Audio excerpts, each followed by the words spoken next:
पाकिस्तान में visa rejections की सबसे बड़ी रीज़न जो है वो ये है कि लोग रॉन्ग कंट्रीज़ की सिलेक्शन करते हैं। रॉन्ग कंट्री की सिलेक्शन लोग क्यों करते हैं, उसकी 3-4 बड़ी-बड़ी रीज़न्स होती हैं।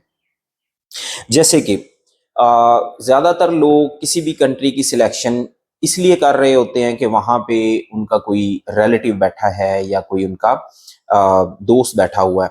पेरेंट्स कहते हैं कि फलां मुल्क चला जा, उत्थे तेरा चाचा बैठा, मामा बैठा है या वो मेरा बड़ा करीब कोई दोस्त बैठा है, तू उस मुल्क ही जाना और किसी मुल्क नहीं जाना।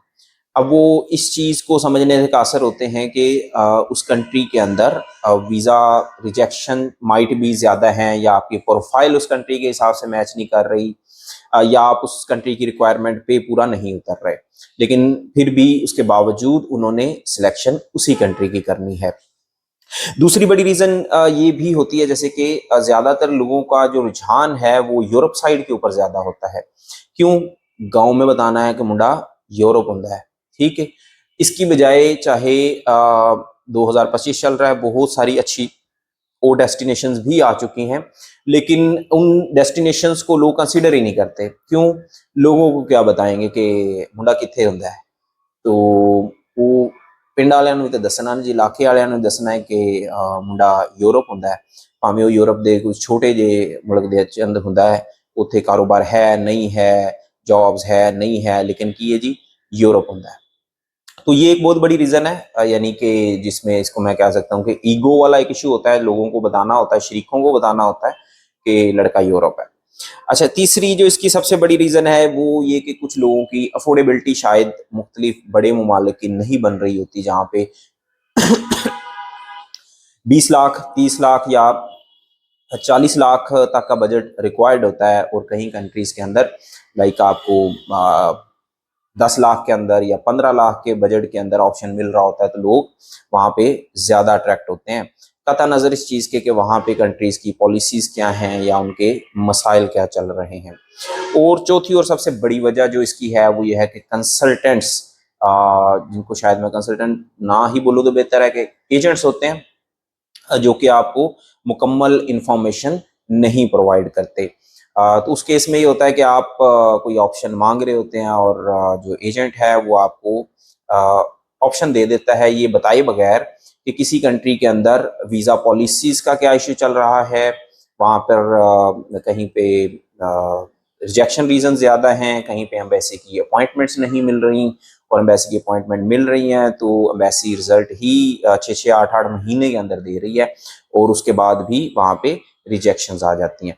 अब अगर ख़ास तौर पे यूरोप की बात करेंगे तो यूरोप के मेजॉरिटी जो कंट्रीज़ हैं वहाँ पाकिस्तानियों को तो वैसे ही वीज़ा नहीं मिलता, यानी जो हमारी यूजुअल प्रोफाइल्स होती हैं। एक्सेप्शनल केस आर देयर कि वहाँ पे बहुत एक्सेप्शनल आपकी प्रोफाइल है तो शायद वो एक्सेप्ट हो जाती है, लेकिन अक्सर कंट्रीज़ के अंदर आपकी प्रोफाइल, पाकिस्तानी जो प्रोफाइल है वो रिक्वायरमेंट पे पूरा ही नहीं उतर रही होती, या पाकिस्तानी को जनरली एक्सेप्ट करते ही नहीं, एक्सेप्ट ही नहीं करते। तो इस केस में जो है वो कंसल्टेंट प्रॉपर गाइड नहीं कर रहा होता, जिस वजह से लोग जो है वो अंधा एतमाद करते हुए कंसल्टेंट की बातों में, क्या जी वो फलां कंट्री के अंदर सिर्फ 5 लाख का बजट है, तो 5 लाख का सुन के आप उस कंट्री के अंदर प्रोसेस ले लेते हैं कि चलें इसमें कौन सा खर्चा है। उस सूरत में आपके 6 से 8 महीने वेस्ट होते हैं, कोई 2-4 लाख रुपए का खर्चा होता है, आखिर में या तो अपॉइंटमेंट नहीं मिलती या फिर आपको वीज़ा रिजेक्शन का सामना करना पड़ता है।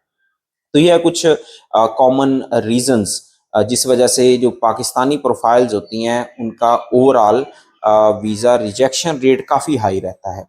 तो इसका सॉल्यूशन क्या है? फॉर एग्जांपल अगर हम इसकी बात करेंगे, ठीक है ये तो हो गया प्रॉब्लम जहाँ पे वीज़ा रिजेक्शन तो ज़्यादा हो रही है, लेकिन इसका सॉल्यूशन क्या है? तो पॉइंट वाइज को देख लेते हैं। सबसे पहले तो अगर हम इसमें बात करें रिलेटिव या रिलेशनशिप, तो देखिए इसका तो कोई हल नहीं है। अगर आपने किसी मामे चाचे के पास ही जाना है और ज़िद है कि वहीं पे जाना है, तो भाई फिर इसका तो कोई हल नहीं है। अगर वहाँ पे अगर कंट्री भी ऐसा है जहाँ पे पॉलिसीज़ का मसला चल रहा है और आपने ज़िद बांध लिया कि मैंने जाना उसी कंट्री के अंदर है, तो फिर हम तो इधर समझा समझा थक गए लोगों को, लेकिन नहीं समझ आती लोगों को। पॉलिसीज़ या रिक्वायरमेंट्स प्रोफाइल मैच करती है नहीं करती है, 55 के साथ भी उन्होंने शेंजन के कंट्रीज़ के अंदर ही जाना है फॉर एग्जांपल, या विदाउट लैंग्वेज रिक्वायरमेंट उन्होंने शेंजन कंट्रीज़ में ही जाना है, तो इसका क्या किया जा सकता है।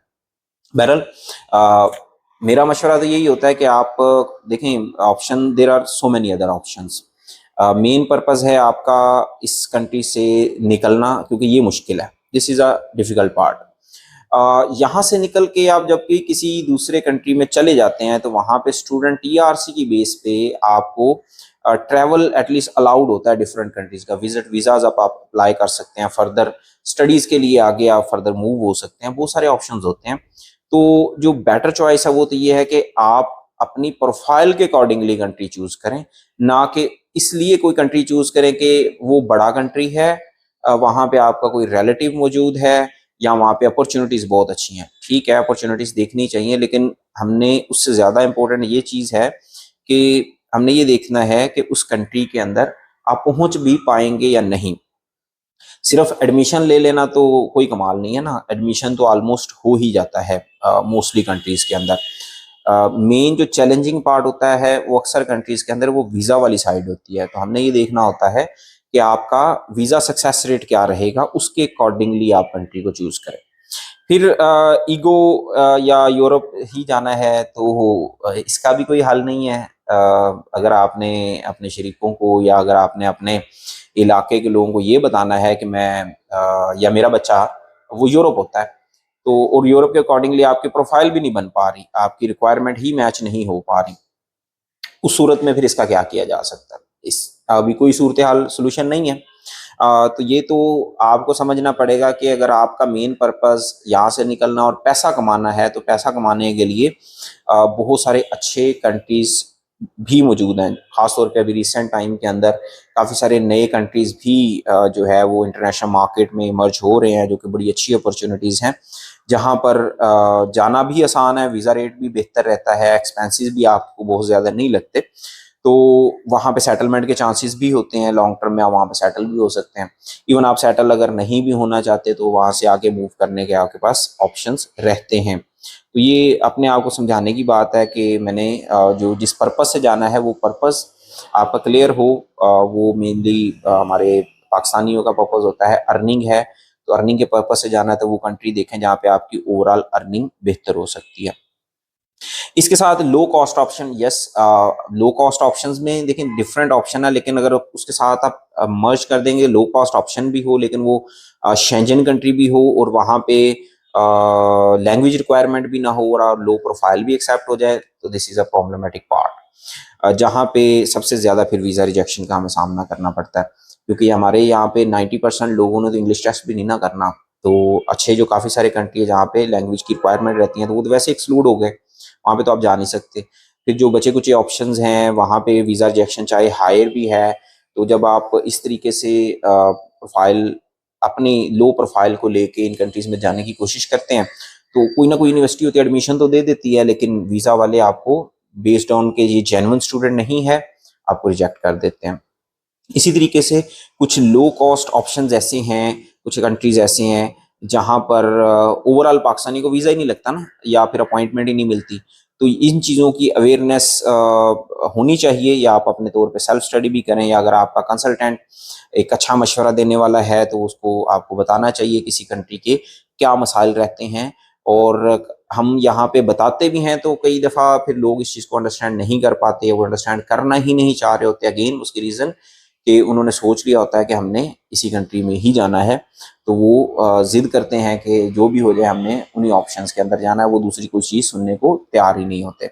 तो लास्ट पार्ट है बेसिकली जो हमारे से रिलेट करता है, कंसल्टेंट से रिलेट करता है, कि उन्हें कंसल्टेंट्स को ये प्रॉपर इन्फॉर्मेशन देनी चाहिए। तो हद मुमकिन हम तो कोशिश करते हैं अपने एंड पे कि स्टूडेंट को किसी भी कंट्री का प्रॉस एंड कॉन्स दोनों बताएं, उसके बेनिफिट्स भी बताएं, वहाँ पे अगर कोई मसले मसाइल है वो भी बताएं ऑनेस्टली, क्योंकि मशवरा एक अमानत है, मशवरा हमें अच्छा देना चाहिए। उसके बाद चॉइस स्टूडेंट किया है, क्योंकि कहा जाता है कि अगर कंसल्टेंट को आप चांद पर भेजने का कहेंगे ना तो वो आपको चांद पर भी भेज देगा, तो वो भेजना तो कहीं पे भी भेजा जा सकता है, वो फिर आपकी ज़िद होती है कि मुझे यहाँ जाना है। अदरवाइज़ अगर आप मुझसे मशवरा मांगेंगे, कभी भी मांगेंगे, तो इंशाल्लाह ताला उसमें मेरी कोशिश होती है कि आपको ऑनेस्ट मशवरा दिया जाए और रियलिस्टिक चीज़ बताई जाए। उसके बाद चॉइस इज़ योर्स कि अगर आप फिर भी कोई एक स्पेसिफिक कंट्री करना चाहते हैं तो हमें उसमें कोई इतराज़ नहीं होता कि ठीक है आप ये कंट्री प्रोसेस कर लें, लेकिन साथ में ये समझ के कि इस कंट्री के प्रोज एंड कॉन्स क्या है, मसले मसाइल क्या हैं। तो इन केस अगर आप कहीं से भी प्रोसेस कर रहे हैं या सेल्फ प्रोसेस कर रहे हैं किसी भी कंट्री का, तो और आपको थोड़ी सी कन्फ्यूजन है चीज़ों के हवाले से, तो एटलीस्ट मशवरा ज़रूर करें। हमारे number different social media platform पे दिए जाते हैं, तो आप एक दफ़ा कांटेक्ट ज़रूर करें, अपने कंट्री के हवाले से हमसे मशवरा ज़रूर करें, डिस्कस कर लें। तो उससे ये होगा कि अगर आप कोई गलती करने जा रहे हैं तो एटलीस्ट वो गलती से आप बच जाएंगे। तो ये भी एक नेकी है हमारे लिए कि इसमें किसी को अच्छा मशवरा दे दिया जाए। बाकी काम हर बंदे ने अपनी मर्जी और जहाँ पे उसका दिल मानता है काम उसने वहीं पे करना है। तो वो हमारे लाजमी नहीं है हमारे समझाने से या हमारे रुकने से किसी बंदे ने रुकना है। जहाँ पे किसी बंदे का दिल मानता है काम वो वहीं पे करता है। तो ये सिर्फ एक गाइडेंस थी जो हम बार बार मुख्तलिफ स्टूडेंट्स के केस में देखते हैं। बहुत सारे स्टूडेंट हमारे पास आ रहे होते हैं जो कि हमसे आके ये इन्फॉर्मेशन शेयर करते हैं कि उन्होंने फ़लाँ कंट्री का प्रोसेस ले लिया, फ़लाँ कंट्री का प्रोसेस लिया और वहाँ पे वो उनका वीज़ा रिजेक्ट हो गया, इस तरह के डिफरेंट इश्यूज़ आ गए। तो इन केस आप भी ऐसे किसी स्टेज में और किसी कन्फ्यूजन का शिकार हैं तो एक दफ़ा मशवरे के लिए हमसे ज़रूर कॉन्टैक्ट कर लीजिएगा, क्योंकि मशवरा फ्री है। हाँ, और वो इमानत है, उसमें मशवरा देने में हमें कोई आर नहीं है। मशवरा के हम कोई चार्जेस नहीं लेते, हम सिर्फ अपनी सर्विसेज के चार्जेस लेते हैं। मशवरे के बाद अगर आपका दिल माने हमारे से काम करने का, हमारे साथ जो है वो स्टडी वीज़ा का प्रोसेस अगर आप लेके चलना चाहते हैं हमारे साथ, तो जब आप ऑफिशियल डॉक्यूमेंट्स देते हैं उसके बाद फिर हम एक चार्जेस डेफिनेटली अपनी सर्विसेज के लेते हैं। उससे पहले अगर आप सिर्फ मशवरा करते हैं तो डेफिनेटली मशवरे के कोई चार्जेस नहीं होते। शुक्रिया, जज़ाकल्लाह।